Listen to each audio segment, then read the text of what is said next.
Mitra TV, kali ini kembali bersama saya Verawang di acara Bincang-Bincang kita. Kali ini kita akan berbincang-bincang dengan narasumber kita, yaitu Victorius Benny Wibisono yang merupakan anggota DPRD Kabupaten Lampung Tengah dari Komisi 4 dan beliau berasal dari Dapil 5. Seperti apa bincang-bincang kita hari ini? Tetaplah bersama kami di Mitra TV.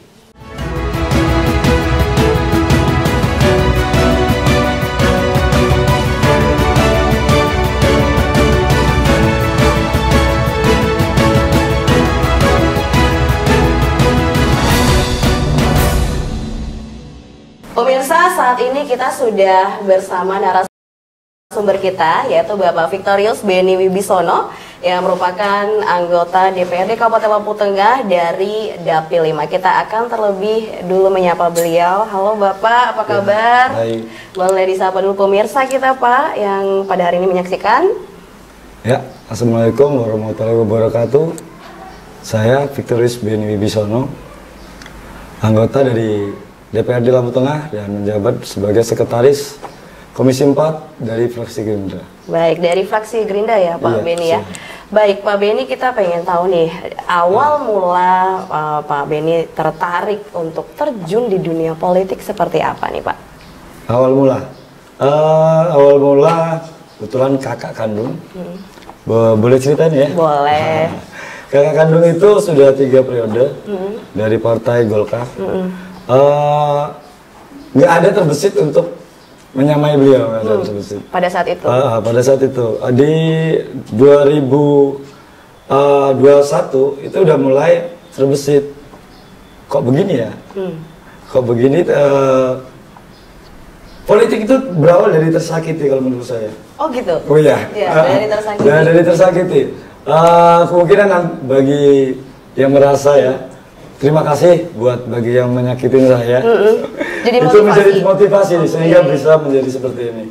Oke, seperti itu. Jadi ketika saya minta doa restu dengan ibu, itu cukup lama 1 tahun karena nggak mungkin dalam satu dapil bisa dua kakak adik kandung loh kita, dan dengan 2 partai yang berbeda. Jadi mungkin ibu bingung gimana nih caranya bagi dua. Nah seperti itu. Dengan semakin kesini mungkin dia semakin percaya, akhirnya saya restui tapi suara enggak. Oh, tapi hanya merestui doa saja? Iya. Tapi suara? Tidak. Tidak. Untuk keluarga besar itu tidak. Gimana perasaannya Bapak pada saat itu? Ya perasaannya kacau balau, tapi saya ambil nilai positifnya. Walaupun saya baru, tapi orang tua percaya dengan saya bahwasanya itu bisa. Sebetulnya iri sih dengan calon-calon yang lain. Ya. Ada timnya, ada segala macam. Saya ini udah calon, tim ketua koordinatornya saya semua double. Jadi pada saat itu, pada saat mau maju mencalonkan diri, benar-benar sendiri? Sendiri, artinya bukan sendiri gitu ya. Dari keluarga memang ke kakak. Pada saat itu? Ke kakak dan mungkin ke kita bagi pemetaan. Dari pemetaan itu mungkin dilihat orang nggak ada lah Benny itu jadi nggak ada.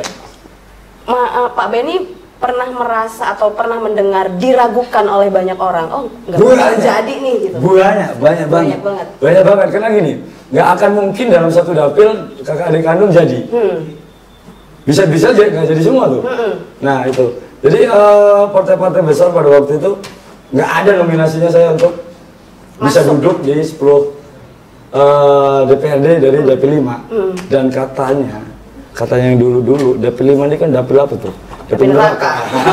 Dapil neraka ya, dapil. Tapi dengan doa restu orang tua, dengan kegigihan pengetahuan saya, untuk tujuan, satu lagi tujuan.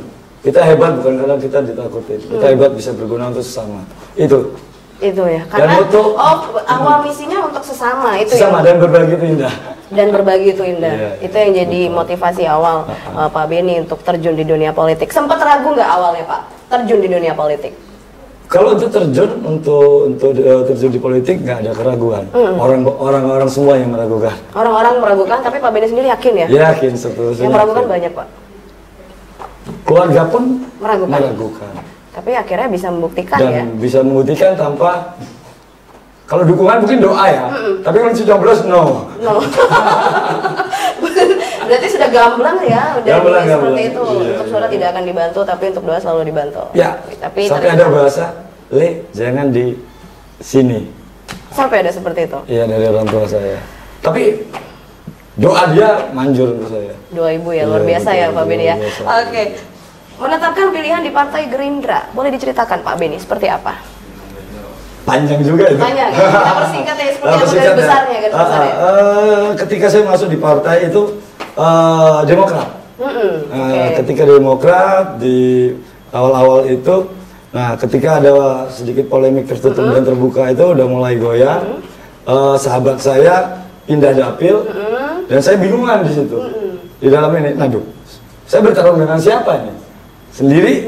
Apakah mampu? Tidak mungkin. Akhirnya dengan pemikiran dengan tenaga ahli saya, saudara Wika, itu yang jadi nasihat ya? Nasihat, artinya kita bertukar pikiran, sharing. Keluar kita dari Demokrat. Pada waktu itu kita menjam PDI. Tahun berapa itu? Sekitar 2023. 2023. Almarhum Pak Lukman, mantan bupati, itu masih sehat. Pada waktu saya sowan ke rumahnya, dikasih nasihat begini begitu. Akhirnya sebelum pemutusan nomor itu, saya minta doa restu dengan Andi Ahmad. Dan kebetulan waktu itu kita lagi ngobrol dengan anaknya yang nomor 1, Bang Andika. Sekarang juga beliau jadi di Bandar Lampung ya, Gerindra juga. Tiba-tiba ditelepon sama Bang Firdaus, video callan. Rupanya Bang Firdaus itu sudah lama cari saya setelah keluar dari Demokrat. Nah, ketika mereka berkomunikasi, lihat saya tuh langsung dicari. Nah, ini orangnya buron ini gitu. Nah, akhirnya dari situlah pembahasan masuk di Gerindra. Akhirnya ada mungkin obrolan tertentu yang membuat akhirnya Pak Benny setuju untuk bergabung bersama Partai Gerindra. Betul. Yang akhirnya sampai saat ini membawa Pak Benny sudah duduk di kursi Dewan Tengah ya Pak ya. Iya. Banyak suka dukanya Pak. Banyak. Awal Banyak dukanya. Karena kan Pak Benny bisa dibilang orang baru. Iya. Masih muda. Usia berapa Pak Benny? 43. Masih cukup muda. Iya. Kemudian baru di awal politik ya. Baru. Dukanya seperti apa Pak Benny? Suka dukanya udah di awal tadi saya bilang dukanya banyak. Dukanya banyak ya. Belum lagi di partai ini kan persaingan. Di politik itu kalau kata suhu saya tidak akan tidak ada yang abadi. Di politik tidak ada yang abadi. Tidak ada yang abadi dan tidak ada yang serba kebetulan.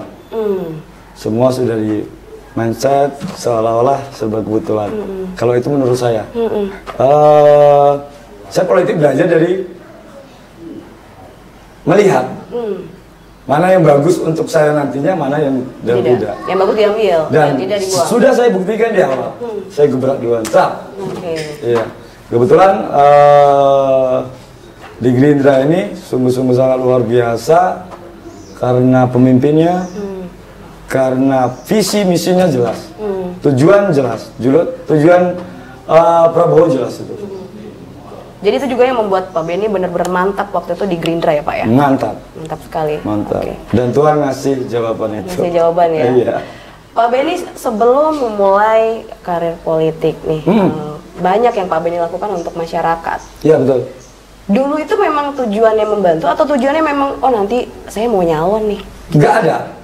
Tidak ada. Memang dari dulu kalau kata orang itu juragan Bogor tuh. Iya, juragan Bogor. Ya? Juragan Bogor. Tapi tinggal kita yang menyikapi sih. Tinggal kita yang menyikapi apa arti itu berbagi. Dengan berbagi banyak manfaatnya. Kita bisa menolong orang, kita bisa berbuat untuk sesama, sehingga kita banyak didoakan orang. Mungkin kalau nggak didoakan orang kemarin itu saya nggak jadi. Karena apa? Di 3 desa saya sini aja hancur suaranya. Oh gitu? Iya. Yang paling bagus itu di Tanjung Ratu.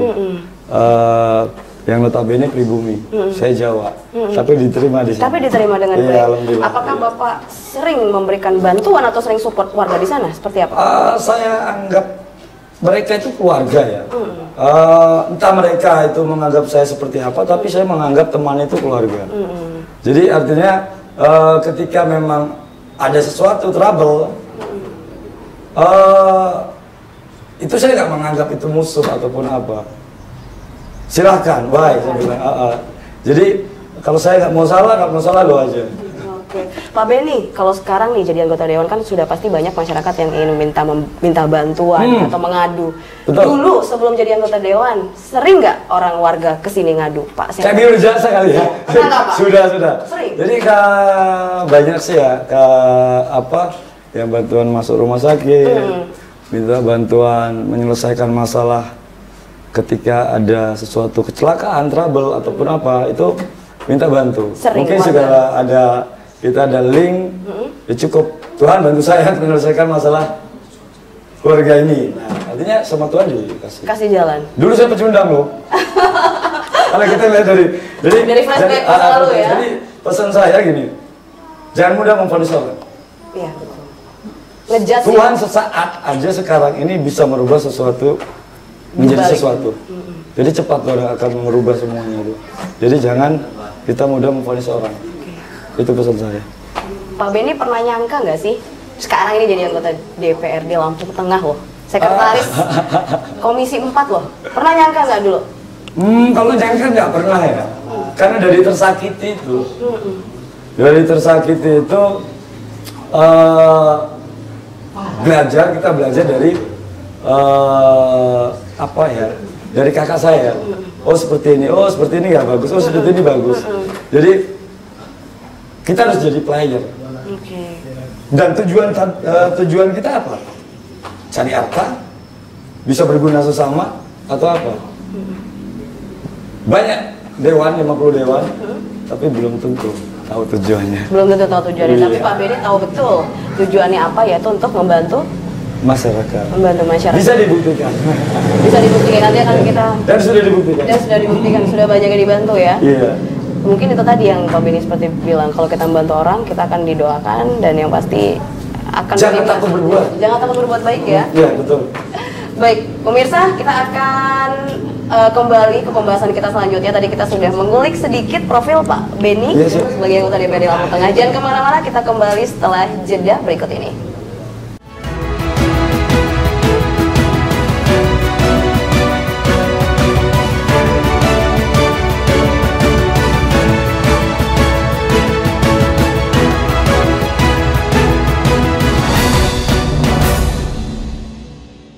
Pemirsa, masih bersama narasumber kita, Bapak Victorius Benny Wibisono, anggota Komisi 4 DPRD Lampung Tengah dari Dapil 5. Pak Benny, kita kembali ke pembahasan kita. Kali ini kita ingin mendengar pembahasan tentang bidang, Bapak bidang 4 ya sekarang ya? Iya, Sekretaris Komisi 4.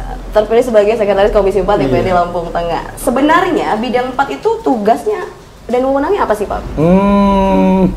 Ada berapa? Itu yang pertama kesehatan, pendidikan, pemuda dan olahraga, pariwisata, BK,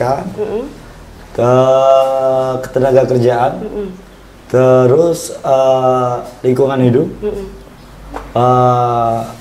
mungkin itu. Itu ya Pak ya, baik. Nah, kita akan membahas satu, yaitu tentang pendidikan. Bagaimana pandangan Pak Benny tentang kondisi pendidikan yang ada di Kabupaten Lampung Tengah saat ini Pak? Kalau pandangan saya, secara pribadi, mungkin setelah ini mungkin banyak masyarakat nanti, loh, gitu miris sih. Miris Pak? Sangat miris. Kemarin saya bantu USC, yang notabene itu kan barang berharga Lampung Tengah, bakat-bakat berharga Lampung Tengah, anak murid SD yang mau berlomba di Bekasi. Ini contoh ya. Dan mereka pelatih dan koordinatornya. Kalau atlet masih kecil, nggak mungkin dia ini kan, itu koordinatornya pontang-panting. mencari sesuatu untuk membackup mereka berangkat ke Bekasi. Support ya? Supportnya sangat kurang, yang notabene harus itu dinas pendidikan. Saya koordinasi dengan kepala dinas pemuda dan olahraga, mereka yang bukan membidangin itu, karena kalau untuk SD yang membidangin pendidikan, dinas pendidikan. Selalu koordinasi dengan kadis, ini lempar-lempar, sehingga tidak ada supportnya. Miris berarti ya Pak? Ini baru kemarin, makanya ini kan belum pemanggilan. Terus ke mana setiap instansi mereka datangin, akhirnya mereka patahkan, ketemu dengan saya. Akhirnya saya berkoordinasi, menemui jalan buntu juga, karena butuh bis atau hais, ya kan. Itu di DPRD itu dipakai semua. Nah, tapi Tuhan ngasih jalan pada malam itu, ngasih keputusan untuk saya backup. Akhirnya terbackup dengan saya, mereka berangkat dengan 32, dan syukur alhamdulillah membuahkan hasil juara umum. Oh, juara umum mereka kemarin. Ini baru makan-makannya. Kebetulan saya laporan ke ketua DPC saya dengan Padil, itu sangat keren. Dengan Padil itu keren, Bu. Dia akan membantu lewat Komisi 5 provinsi. Jadi kalau untuk Lampung Tengah masih miris ya Pak ya? Ini baru contoh kecil. Untuk contoh kecil, belum yang lain. Baik. Yeah. Pemirsa boleh info ini ya. Kemarin Pak Benny itu memberikan support kepada tim akuatik ESC Lampung untuk mengikuti perlombaan renang di Bekasi, Jawa Barat. Bahkan Pak Benny, Bapak itu jadi pembicaraan ibu-ibu, orang tua dari anak-anak yang ikut. Mereka bilang, ini Pak Benny siapa sih? Baru loh anggota Dewan kok sudah mau membantu kami. Itu aku dengar sendiri pembicaraan dari ibu-ibu itu. Memang benar bantuan tersebut diberikan oleh Pak Benny. Dan Pak Benny memang support bahkan sampai nonton ke saya, Pak ya? Bukan nonton, malam itu kan hari pas pertandingan itu pas berbarengan dengan HUT Gerindra di Sentul. Jadi malamnya saya berkunjung ke mereka, kasih support ke mereka, bahwasanya ayo semangat, tunjukkan prestasi kamu, nanti ada sesuatu dari saya bilang. Kebetulan malam itu kasih tahu ke saya juara umum. Iya, senang deh. Senang ya Pak ya, sudah membantu mereka. Ya, membuktikan kepada dinas terkait dan orang-orang yang kemarin didatengin dengan koordinator tidak membantu, hanya seadanya. Ini jawabannya. Ini jawabannya ya. Iya. Kalau seandainya kita tidak membantu, alangkah sayang sekali ya. Mereka membawa prestasi loh untuk Lampung Tengah. Iya Pak ya. Lampung Tengah. Yang bangga siapa coba? Semuanya kita bangga ya. Dari APD, dari pemerintahan harusnya bangga. Karena bakat atlet itu nggak instan. Harus dicari dari kecil. Jadi alami gitu loh. Kalau instan tuh gimana sih kalau instan? Benar, nggak bagus ya. Itu contoh kecil saja yang Pak Ben sudah bantu ya. Di antara bantuan-bantuan lain sudah diberikan. Dan melihat mirisnya pendidikan yang ada di Kabupaten Lampung Tengah, apa nih yang akan dilakukan oleh Pak Benny sebagai anggota DPRD untuk meningkatkan kualitas pendidikan kita, Pak? Mudah-mudahan untuk tahun ini dengan pergantian pemimpin daerah ini, dan kemungkinan juga nanti ada seorang Pak Kadis baru dan bisa berkolaborasi dengan kita sebagai DPRD, bisa berkolaborasi dengan wali murid dan semuanya untuk membuat pendidikan Lampung Tengah ini semakin baik, semakin tidak banyak drama di situ. Begitu ya. Iya. Seberapa penting pendidikan menurut Pak Ben untuk generasi muda? Kalau persen, ya 100% itu penting sekali. Penting banget ya. Penting banget. Karena apa? Dengan pendidikan mereka bisa meningkatkan SDM anak. Karena kalau tidak ada pendidikan, gimana dong? Pengetahuan mereka tidak akan sangat minim. Jadi itu harusnya pendidikan ini menjadi concern juga dari pemerintah daerah ya Pak Benny ya? Iya. Dari semuanya. Dari semuanya ya. Kita harus peduli dengan rasa pedulian kita terhadap pendidikan. Seperti itu. Baik, bagaimana Pak Benny melihat prioritas anggaran pendidikan di Kabupaten Lampung Tengah, Pak? Anggaran sangat fantastis, tapi kerjanya nol. Oke. Cuman itu aja komen saya. Itu aja? Iya. Jadi itu yang mudah-mudahan kedepannya anggaran fantastis, prestasi fantastis ya Pak ya? Ya, mudah-mudahan kedepannya seperti itu ya? Seperti itu. Jadi apa nih yang dilakukan Pak Benny sebagai anggota DPRD untuk memastikan anggaran itu efektif, benar-benar sampai ke anak-anak yang butuh? Teknisnya ya, teknisnya. Pada waktu itu sharing dengan dengan dinas pendidikan. Saya tanya, bantuan kok ada sisa di situ. Gimana teknisnya memberi bantuan? Apakah mengedepankan mempekerjakan K3S di kecamatan masing-masing, atau secara kedekatan, atau secara penunjukan? Nah, seperti itu, apa titipan? Nah, kalau memang mereka itu bekerja K3S, nggak mungkin sekolah-sekolah yang tahun 90-an, ya bangunannya 90-an berada di tahun sekarang ini kan, tahun 2024. Iya, buktinya nggak masuk akal ya, Pak ya? Nggak masuk akal, banyak. Itu di Bandar Mataram kemarin ada, dan di sini Banjarratu dan di Tanjung Ratu. Itu udah nggak layak sekolah. Sangat tidak layak. Ya, nah, saya bertanyakan teknisnya seperti apa memberikan bantuan. Jadi kepala dinas itu menjawabnya ya masih angin-angin ya Pak? Masih angin-angin lah, tidak relevan menjawabnya. Jadi mudah-mudahan dengan kepala dinas nanti yang baru bisa bekerja nyata fakta untuk Lampung Tengah. Lampung Tengah. Kalau tenaga pengajar sendiri, kira-kira sudah cukup atau belum Pak Lampung Tengah Pak? Dan kemarin ini kan kita bentuk pansus untuk honorer. P3K ya. P3K. Dan nantinya sudah tidak ada honorer lagi. Dan kemarin kita sudah sampai penyaringan ada 3.400 sekian. Dan kita juga sampai ke Jakarta untuk membantu rekan-rekan ini supaya mendapatkan kepastian. Dan mungkin sebentar lagi jawabannya ada. Kemarin juga membawa angin segar dari Jakarta. Kebetulan saya ikut juga dengan mendampingi para pimpinan. Jadi untuk tenaga guru tidak akan kekurangan. Tidak akan kekurangan kita ya, alhamdulillah ya Lampung. Tinggal pimpinan-pimpinan atas nih dinas pendidikan ini yang dirubah lah. Oke, biar lebih baik. Jangan kepentingan Anda. Pribadi. Iya. Iya benar, karena itu tadi ya Pak ya, Pandi. Dan satu request. Request apa nih? Orang. Oh, oke. Ya mudah-mudahan nanti pemerintahan yang baru ya bisa memberikan suasana baru segar untuk Lampung. Mudah-mudahan, amin, itu harapan saya. Jadi untuk pendidikan terutama ya Pak ya ditingkatkan karena itu yang sangat penting. Yang paling utama.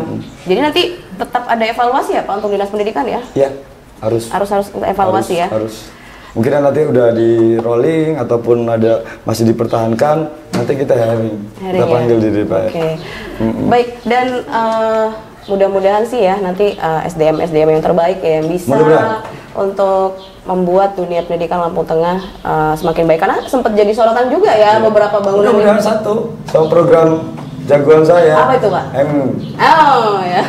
Dengan program makan ini bisa membangkitkan murid-murid bisa pintar. Betul. Itu program jagoan kita itu. Program jagoan kita dari Bapak Presiden ya. Baik. Pemirsa jangan kemana-mana, kita akan kembali dengan narasumber kita Bapak Victorius Benny Wibisana saat lagi setelah jeda pariwara berikut ini.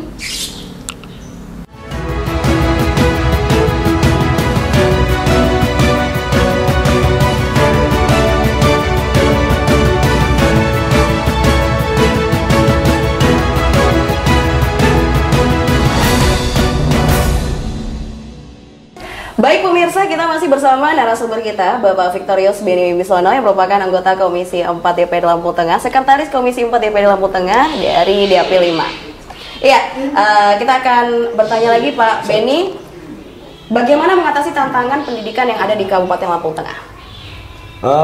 Bekerja sama dengan MKKS dan K3S, apa konsep ke depan sehingga pendidikan Lampung Tengah bisa baik dari yang sebelumnya. Lebih baik dari sebelumnya. Jadi apapun anggaran yang sudah diberikan itu dipergunakan sebagaimana mestinya, sehingga para murid ini bisa berkembang dengan baik, gitu loh.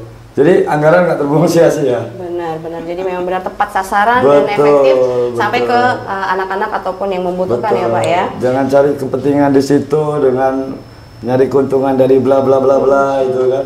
Jangan memikirkan itu deh, pikirkan perkembangan anak, itu yang paling penting. Itu yang paling penting ya. Betul. Yang pasti Pak Benny selalu menghimbau. Akan mengawasi. Akan mengawasi ya. Dengan para media, partner media itu sangat perlu, karena kalau kita nggak ada mereka, kita nggak tahu di bawah seperti apa.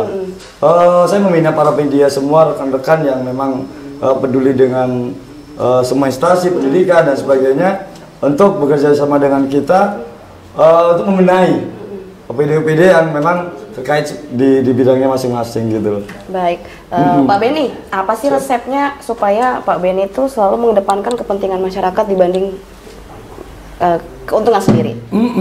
Itu tadi dari awal tujuan visi misi kita apa? Itu bukan sekedar moto di tulisan bahwa nama saya itu berbagi itu indah. Berbagi itu indah. Kata tenaga ahli saya si Wika, dia protes. Dia protes, Mas, kenapa harus berbagi itu indah?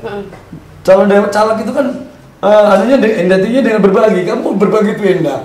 Nah, ya udah memang kita faktain berbagi itu indah kok. Kita sering berbagi, dengan berbagi kita bisa menyelesaikan masalah. Nah itu kuncinya itu. Kuncinya dipatenkan visi misi dalam hati dan ya, Pak. punya prinsip saya akan berada di luar zona nyaman. Berani keluar dari zona nyaman. Walaupun nanti dimusuhi banyak orang yang tidak suka dengan kebaikan-kebaikan Pak. Sekarang pun ada udah banyak. Bagi teman-teman yang merasa ya. Sedih nggak sih Pak? Iya sedih nggak sedih, tapi nggak sedih deh karena kita memang jalan lurus. Sudah di jalurnya di yang pas, jalur rel. Saya akan menjadi jalur kereta api lurus. Ada halangan ya terpaksa ditumur. Terpaksa Pak ya, karena itu demi kebaikan. Iya betul. Demi kebaikan ya, nggak ada lain nggak ada bukan, hanya demi masyarakat Kabupaten Lampung Tengah khususnya. Iya. Betul ya. Betul. Oke Pak Beni, ada mungkin pesan-pesan atau harapan ya mungkin ingin disampaikan kepada masyarakat Kabupaten Lampung Tengah Pak, silahkan. Ya, bagi pemirsa masyarakat Lampung Tengah, saya berpesan hidup itu dalam diri kita itu yang paling penting itu sehat. Itu aja pesan saya. Sehat yang jelas kesehatan yang paling utama. Gunakan kedisiplinan dalam hidup supaya selalu sehat. Selalu sehat ya. Karena kalau kita sehat, aktivitas pikiran kita fresh gitu ya. Negatif nggak ada. Jadi harus positif vibe ya. Betul. Pak Beni ya. Betul. Oke, dan harapan Pak Beni kepada pemerintah Kabupaten Lampung Tengah dan stakeholder terkait ke depannya apa Pak? Gimana? Harapan untuk pemerintah Kabupaten Lampung Tengah, Pak. Harapan pemerintah Lampung Tengah yang baru ya, termasuk baru ya. Semakin bijak, amanah, dengan motonya juga berbenah. Semoga berbenah dengan baik. Pertandingan telah usai. DPRD ada 50 DPRD. Gunakan itu untuk partner kerja eksekutif, yaitu Bupati Lampung Tengah. Saya harap seperti itu untuk Bupati Lampung Tengah yang terbaru ini. Pilkada sudah usai, kita jadi satu yaitu ya betul. Lampung Tengah. Lampung Tengah. Kita Lampung Tengah. Ya. Nggak ada pro A1 gitu nggak ada. Sudah nggak ada, kita jadi satu. Kita bersama-sama membangun kabupaten ini. Perlu banyak sekali yang diperbaiki ya Pak ya. Iya. Dan tentu saja Bapak juga akan terus memonitor pekerjaan dari pemerintah daerah. Pasti. Pasti ya Pak ya. Pasti karena itu memang sudah tugasnya. Sudah tugasnya Dewan. Ada tugas 3 pengawasan lah itu ya terutama. Nah seperti itu dan saya akan menindak tegas. Ketika itu salah. Tidak ada ampun. Siapapun itu. Tidak ada ampun ya Pak ya. Tidak ada ampun. Ya karena itu tadi kembali untuk kepentingan masyarakat luas ya Pak Beni ya. Betul. Pak Beni seru sekali obrolan kita hari ini. Mudah-mudahan next time kita bisa ngobrol lagi dengan berbagai tema nih Pak ya. Kali ini kita singgung-singgung sedikit pendidikan tadi ya. Betul. Next time kita bisa ngobrol lagi dengan tema yang lebih menarik tentunya. Terima kasih Pak Beni untuk sharing-sharing kita di program kita kali ini, dan terima kasih juga untuk semua pemirsa yang sudah menyaksikan acara ini. Pak Beni mungkin ada terakhir yang ingin disampaikan lagi Pak untuk teman-teman yang sedang menyaksikan program kita?